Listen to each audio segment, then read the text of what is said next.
যে বড় মাথা ব্যথার ব্যাপার যেটা কনজিউমারদের, সেটা হচ্ছে এটার প্রাইস পয়েন্ট 4,35,000 টাকা এটার প্রাইস নির্ধারণ। পাওয়ার যথেষ্ট ভালো, বাট মিটারটা 2025 সাল অনুযায়ী একটু ওল্ড ফ্যাশন, একটু ওল্ড মডেল। ব্রেকিং নিয়ে না আমার কখনো টেনশনে থাকতে হচ্ছে না, টেনশনে পড়তে। এতে ইউএসডি সাসপেনশন ইউজ করতে পারতো। Look it just flies away. Bringing me down.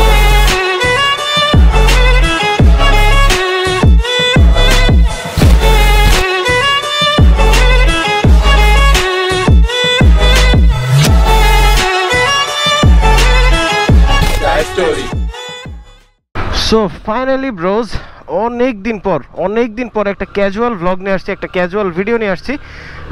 Casual vlog বলতে লাস্ট রিসেন্ট আমার অনেকগুলো ভিডিও কিন্তু হচ্ছে একদম স্ক্রিপ্টেড, একদম ফিল্টার্ড, মানে স্পেসিফিক কোনো একটা টপিকের উপরে, স্পেসিফিক কোনো একটা বাইকের উপরে। কি চাও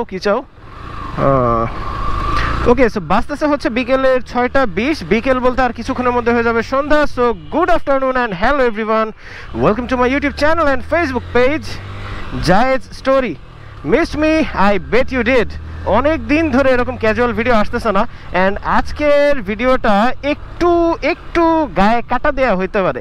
গায়ে কাটা দেওয়া বলতে আমার অনেক রেগুলার অডিয়েন্স বা আমার অনেক নতুন অডিয়েন্স আমার কমেন্ট সেকশনে গালাগালি করতে পারেন, হুইচ আই নো, বাট তারপরেও রিস্ক হ্যাঁ তো ইস্ক হ্যাঁ, রিস্ক তো একটা নেয়াই দরকার। But I want to assure you something, যে এই ভিডিওটা না FZ25 এর one of the most honest review হতে যাচ্ছে।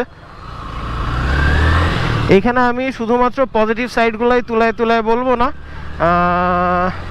আই উইল ট্রাই যে যেই জিনিসগুলো আমার চোখে বাঁধবে বা আমার কাছে খারাপ মনে হবে সেটা আমি আপনাদের সাথে শেয়ার করব অবশ্যই, ইনশাল্লাহ। এখন বনিকে করব পিক। রিসেন্ট টাইমে বেশ কিছু ভিডিও ধরে বনি হচ্ছে আমার ক্যামেরাম্যান। চল। এই দেখেন এরা আবার বাইকারদের পিটায়। হ্যাঁ, আজকে যখন ভিডিও রেকর্ড করতেছি না, তখন ঢাকার অবস্থা খুব গরম। এই হালার পুতেরা বাইকারদের পিটাইছে ঢাকায়। তো যেটা বলতেছিলাম, এই যে আর একটা রিস্কি জিনিস, রাস্তার মাঝখানে পিচ্ছি। রিসেন্ট বেশ কিছু ভিডিও ধরে বনি হচ্ছে আমার ক্যামেরাম্যান। তো বনিরে করছি পিক। এখন যাব ওরিয়ন মোটরসের দিকে, যে ওইখান থেকে রিভিউ ইউনিটটা কালেক্ট করে একটু রাইড করব। সকালে কিন্তু আজকে আমি বেশ কিছুক্ষণ রাইড করছি বাইকটা করে। মোটামুটি বেশ কিছু পজিটিভ সাইড, নেগেটিভ সাইড আমি সেপারেট করে রাখছি যেগুলো বলার মতন, বাট ভিডিও বানানোর কোনো প্রিপারেশন বা ইচ্ছা আমার ছিল না। একদম সাডেনলি ভিডিওটা বানাচ্ছি আর কি। তাই ওইরকম আমি যেরকমভাবে বাইকটা রিভিউ করি, যে কোনো বাইক রিভিউ করি, সেরকম হবে না, একদম স্ক্রিপ্ট করা, সুন্দর করা। এই ভিডিওটা একটু আনফিল্টার্ড হবে আর কি, চালাই নিন আপনারা। আচ্ছা, চলে আসছি এসআর ওরিয়ন মোটরসে, অ্যান্ড FZ25টা মনে হয় শোরুমের পেছনের সাইডে। Finally here it is, the FZ25। এখন চলেন এটা হালকা পাতলা একটু রাইড করা যাক, অ্যান্ড ফিলটা আপনাদের সাথে শেয়ার করা যাক। বাইকের এখনো পেপারস আসে নাই, এটা তো রিভিউ ইউনিট জাস্ট। তারপরও শহরের ভেতরে, শহরের বাইরে সবখানে একটু চালিয়ে দেখবো বাইকটার ফিল কেমন। বিসমিল্লাহির রহমানির রহিম। সেকেন্ড গিয়ার থেকে পুল করতেছি।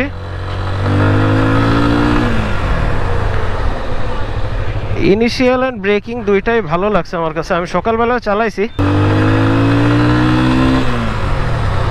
পাওয়ার ফিল করা যায়, পাওয়ারটা ফিল করার মতন পাওয়ার। আমি আগে আপনাদেরকে বলছি যে শুধু পজিটিভ সাইড যে শেয়ার করবো এমনটা না, আবার শুধুই যে বদনাম করবো এমনটাও না। আপনাদের ভাই ফেয়ার ইনাফ জাজমেন্ট করে যে কোনো বাইকের, সেটার ফিল কেমন, ইনহ্যান্ড রিভিউ কেমন, আফটার সেলস সার্ভিস কেমন, সব কিছুর উপরে মেনলি একটা বাইক ডিপেন্ড করে।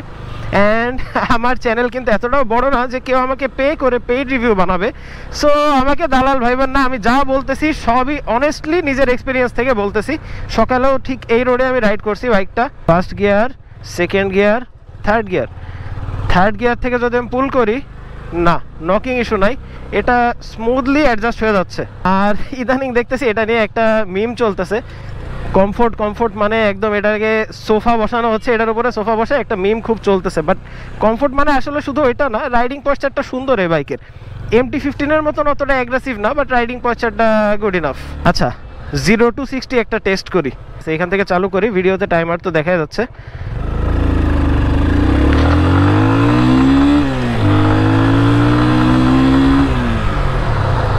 আচ্ছা, এখানে আমি ফার্স্টে রান করতে একটু লেট করছি।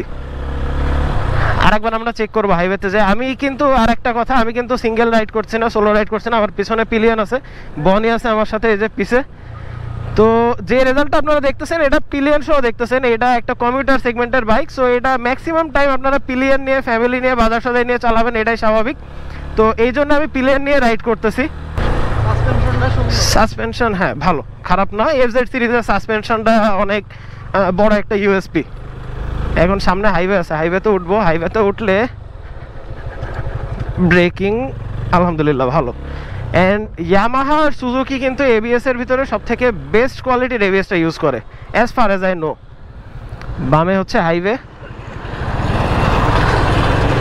ওকে, এইখানে 0 to 60 ট্রাই করে দেখি। ফার্স্ট গিয়ারে আছে বাইক, পেছনে খালি, সামনে খালি, গুড টু গো।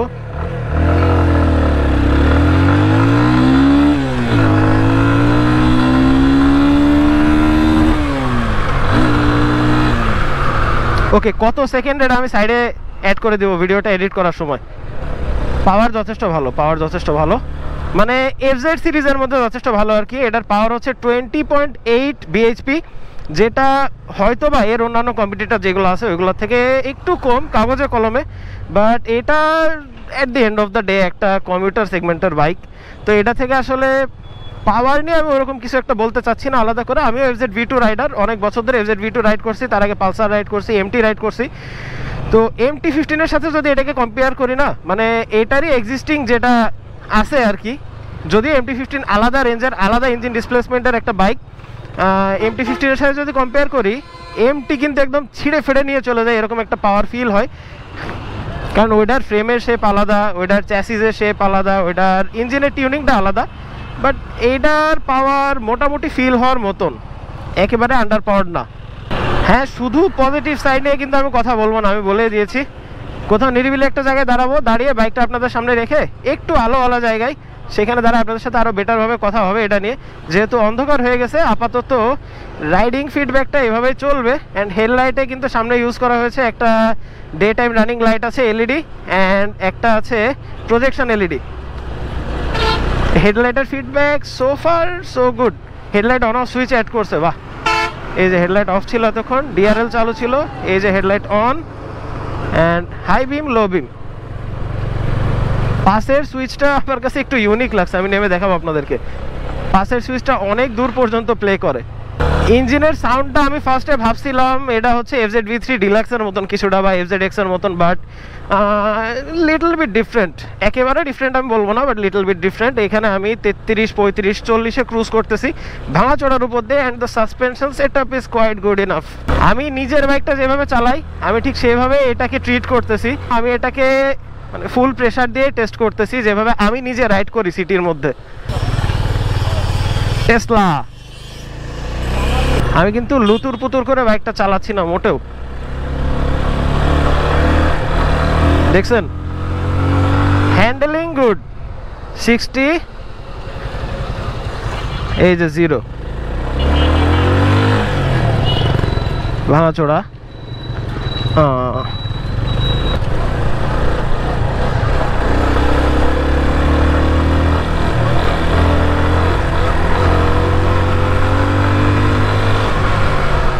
এনজয়েবল তো আছে, রাইড কোয়ালিটিটা যথেষ্ট enjoyable. And FZ series is always known for its gentle quality বা জেন্টাল বিহেভিয়ার। এটা হচ্ছে জেন্টালম্যানস বাইক, সো এটার হ্যান্ডেলিংটা যথেষ্ট নিম্বল হবে, যথেষ্ট হাম্বল হবে, এটাই স্বাভাবিক। 153 কেজি এটার weight, if I am not wrong. তো অনেক লাইট ফিল হয়। কর্নারিং অ্যাবিলিটিও ভালোই, আমি ফুল কন্ট্রোলিং অনেক সুন্দর। আমি ফুল লিন করে বেরোইছি ওই টার্নিংটা থেকে। অ্যান্ড এখানে চলেন একটু আলোর নিচে কোথাও দাঁড়াই প্যারিস রোডে, যে তারপর আপনাদের সাথে হালকা পাতলা কথাবার্তা বলি। মানে বাইকটা স্টার্ট করলে মিটার কনসোলটা কিছুটা এরকম। চলেন, এইটা নিয়ে সব থেকে বেশি কথা, সব থেকে বেশি সমালোচনা আছে, এটা নিয়ে কথা হবে।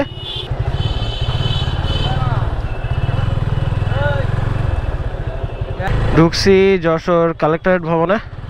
এইখানে দাঁড়ায় আপনাদের সাথে এটার পজিটিভ নেগেটিভ কিছু ব্যাপার নিয়ে আলাপ আলোচনা করবো আর কি, ইচ্ছা আছে।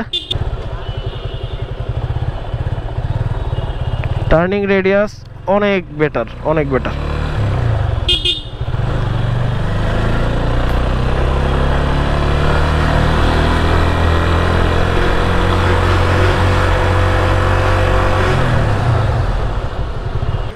আচ্ছা, so here it is the FZ25।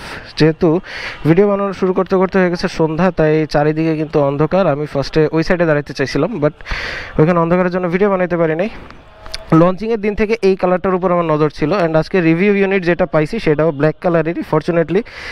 তো এতক্ষণ যেটা দেখছেন আমি কিন্তু প্রচুর প্রচুর প্রেশার দিয়ে রাইড করছি। এটা সিটির ভিতরে, হাইওয়ের ভিতরে, দুই জায়গায় যতটুকু প্রেশার দেওয়া সম্ভব আমার পার্সোনাল রাইডিং প্রেফারেন্স অনুযায়ী, যেভাবে আমি নিজে ডে টু ডে লাইফে রাইড করি সেরকমই। বাট হিটিংয়ের ব্যাপারটা যদি বলি, নতুন একটা ইঞ্জিন হওয়া সত্ত্বেও এটা কত কিলো চলছে,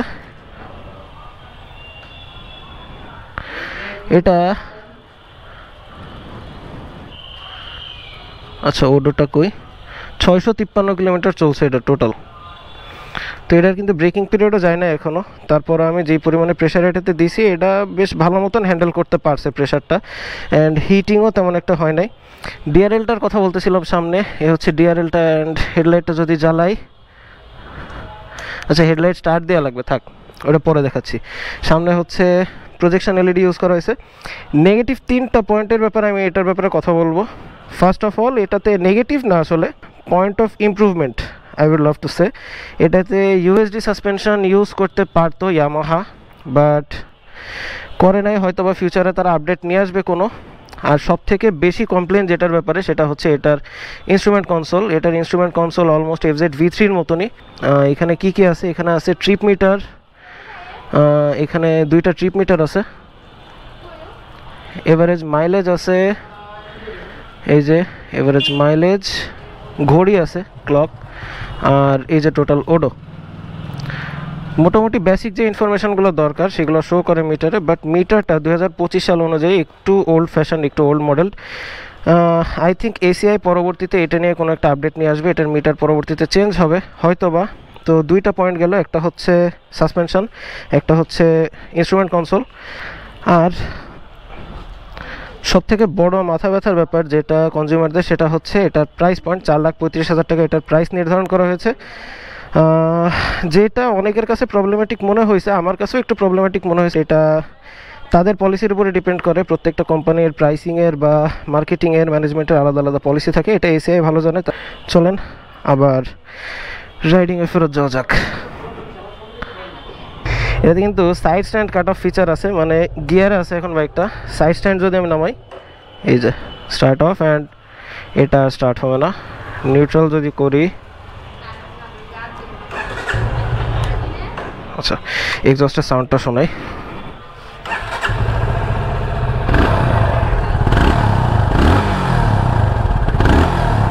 এখন আমি আছি যশোরের ঐতিহ্য কালেক্টরেট বিল্ডিংয়ের মধ্যে।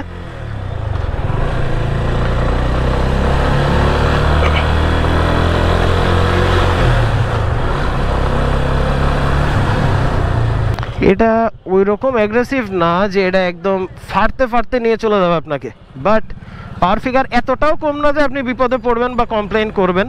হ্যাঁ, প্রাইসটা একটু প্রবলেম্যাটিক। আমি বলছি যে আমি অনেস্ট রিভিউ দিব, প্রাইসটা অবশ্যই প্রবলেম্যাটিক, বাট প্রত্যেকটা কোম্পানির আলাদা আলাদা পলিসি থাকে।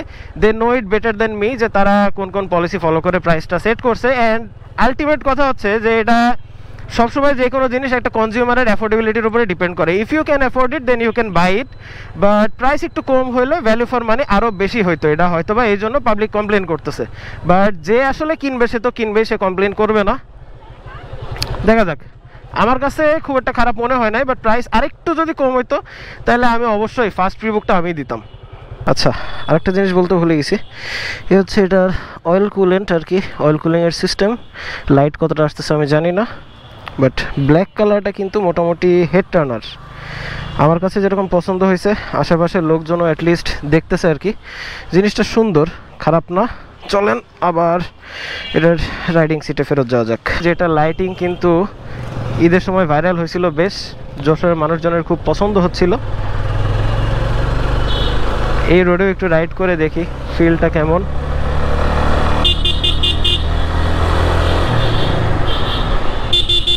ব্রেকিং নিয়ে না আমার কখনো টেনশনে থাকতে হচ্ছে না, টেনশনে পড়তে হচ্ছে না যে এটা ইমার্জেন্সি সিচুয়েশনে দাঁড়াবে কিনা। Dual channel ABS and Yamaha আর সুজুকি, এই দুইটা brand, if I am not wrong, এই দুইটা ব্র্যান্ড সবসময় টপ নচ এবিএস ইউজ করে তাদের বাইকগুলোতে, এবিএস সেন্সারগুলো।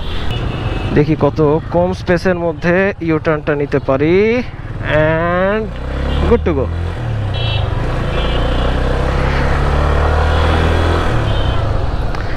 ধরতে গেলে পজিটিভ সাইড অনেক বাইকটার, আমার কাছে খারাপ বলার মতন কিছু আমি এখনও পাই নাই। বাট হ্যাঁ, ওই যে প্রাইসটা আর কি, প্রাইসটা যদি আরও কম হইতো তাহলে পাবলিকের হাতে নাগালে আসতো, দেখতেন এটা বাংলাদেশের মোস্ট সোল্ড বাইকও হইতে পারতো যদি প্রাইসটা 3.5 লাখের একটু উপরে আশেপাশে হইতো। কারণ সুজুকি জিক্সারের নেকেটটা 250cc, ওইটা হচ্ছে 4 লাখ টাকা প্রাইসিং রাখা হয়েছে, অ্যান্ড ওইটার সেলও আই থিঙ্ক একটু স্লো। তো এটা কিন্তু ভালো টক্কর দিতে পারতো ওইটাকে, কারণ at the end of the day power কিন্তু সব কিছু না, পাওয়ারটাকে হ্যান্ডেল করার এবিলিটিও বাইকের মধ্যে থাকতে হবে, যেটা এটার মধ্যে খুবই ভালো আছে। বাট স্পিডোমিটারের দিকে তাকাইলে একটু মনটা খারাপ হয়ে যাচ্ছে আর কি।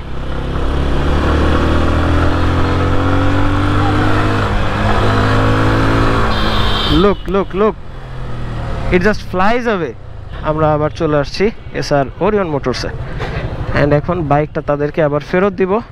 Thank you so much SR Orion মোটরসকে আমাকে এটার একটা রাইডিং ফিডব্যাক, রাইডিং রিভিউ বানানোর সুযোগ করে দেওয়ার জন্য।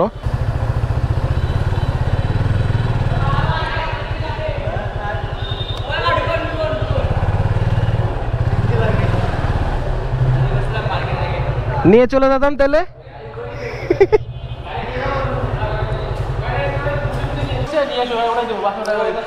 সুন্দর, যথেষ্ট সুন্দর। পিলিয়ন সিট কেমন লাগছে? কমফোর্টেবল আছে না? সফট আছে অনেক, কুশনিংটা ভালো, ব্যাকলাইটের ডিজাইনটাও চেঞ্জড। চলেন ব্যাক টু রিয়ালিটি, আবার আমার এফজেড V2-তে ফেরত যাই।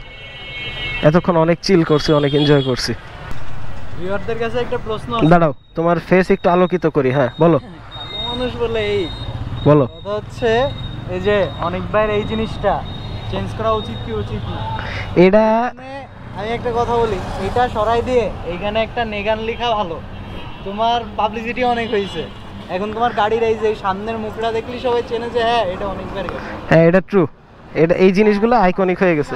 আছে কেন তোমার পাশে লিখে রাখা লাগে? এটা আমার এই জিনিসটা খুব ভালো লাগে, কমেন্ট সেকশনে জানান এটা রাখবো কিনা। ঠিক আছে, বিবেচনাধীন থাকলো জিনিসটা। বাজতেছে যখন 9:35, তখন বের হচ্ছি সোহেল ভাইয়ের এখান থেকে আমাদের হোয়াইট হাউস, আমাদের চেক পয়েন্ট। FZ25 এর ফার্স্ট ইমপ্রেশন বা রাইডিং রিভিউ আপনারা দেখলেন, আপনাদের কাছে কেমন লাগছে, অনেস্ট মনে হয়েছে কিনা, ফেয়ার ইনাফ মনে হয়েছে কিনা জানিয়ে দিন কমেন্ট সেকশনে। আমি জাস্ট ট্রাই করছি আমার পয়েন্ট অফ ভিউ, আমার অপিনিয়নটা শেয়ার করার, বাদ বাকি আপনাদের উপরে। আপনারা গালাগালি দিলেও কিছু করার নেই, ভালোবাসা দিলেও কিছু করার নেই। ডেইলি ব্লগ থেকে এখন একটু সরে আসছি, এখন একদম নির্দিষ্ট কোনো একটা কন্টেন্টের উপরে বেস করে ভিডিও বানাচ্ছি, যেটাতে রিচও ভালো আসতেছে আলহামদুলিল্লাহ, আপনাদের ফিডব্যাক ভালো আসতেছে। তো ডেইলি ব্লগ বানাবো কিনা কমেন্ট সেকশনে জানিয়ে দিয়ে। তো ভিডিওটা ভালো লেগে থাকলে করে দিবেন লাইক, চ্যানেল আর পেজে নতুন হয়ে থাকলে করে দিবেন সাবস্ক্রাইব, আর ফলোয়ার হয়ে যাবেন আমাদের ফ্যামিলি মেম্বার। তো দেখা হচ্ছে আগামী কোনো ভিডিওতে। Till then stay subscribed and keep watching, you know the name, Zayed story. And আমার বাসার পাশের এই দোকানটা না সারা বছরই লাইটিং থাকে, সুমন আঙ্কেলের দোকান, ঢুকতে বেরাইতে সুন্দরই লাগে।